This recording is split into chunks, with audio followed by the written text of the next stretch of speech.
یہ اب ہم پہ ڈیپینڈ کرتا ہے کہ ہم کس طرح بارگاہ رسالت میں مخاطب ہو کے آتے ہیں. کیونکہ جب میرے آقا پاک صلی اللہ علیہ وسلم نے حضرت عمر رضی اللہ تعالی عنہ سے پوچھا تھا، آئے عمر بن خطاب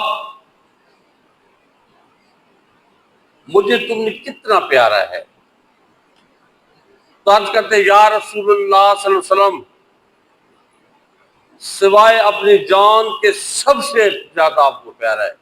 فرمایا ادھر تک ایمان مکمل ہی نہیں ہوتا جب تک اپنی جان سے بھی زیادہ مجھے پیار نہیں کرو.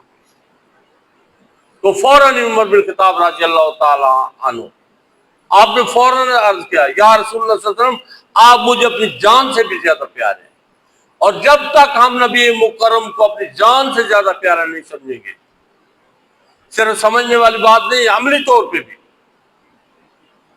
تو اس وقت تک ہمارا ایمان مکمل نہیں ہے. کیونکہ بارگاہ رسالت میں جو بیعت بھی ہے وہ کسی صورت پسند نہیں.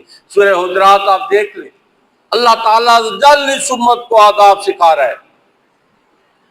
سورہ حجرات میں کیا اللہ تعالیٰ فرما رہا ہے، جب میرے حبیب مکرم کے آستان عالیہ پہ جایا کرو تو دروازہ نہ کھٹکھٹایا کرو، منتظر بیٹھے رہے گو، چاہے جتنا بھی معاملہ ہے انتظار میں بیٹھے رہے گو جب تک کہ میرے نبی مکرم خود بیت تشریف نہ لے.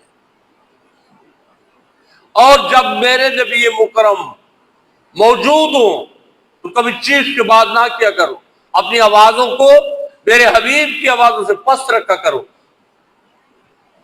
اور اگر ایسا نہ کیا اور تمہاری آواز میرے حبیب مکرم کی آواز سے بلند ہو گئی، تمہارے اعمال عقارت کر دوں گا، تمہیں اس کی خبر نہیں ہوگی. آپ اس آیت مبارکہ پہ اس فقیر نے جب غور کیا تو رونگٹے کھڑے ہو گئے.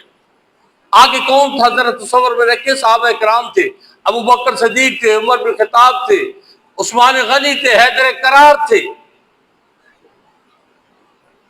اور حکم کیا ہوا کہ اپنی آواز کو نیچے رکھو.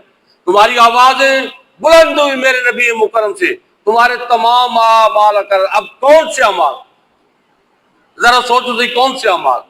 نبی مکرم کے ساتھ جنہوں نے غزوات میں حصہ لیا، آقا پاک صلی اللہ علیہ وسلم کے پیچھے جنہوں نے نمازیں پڑھی، سرکار کی خدمت اقدس میں بیٹھے رہے، سرکار کا ہر حکم مانتے رہے.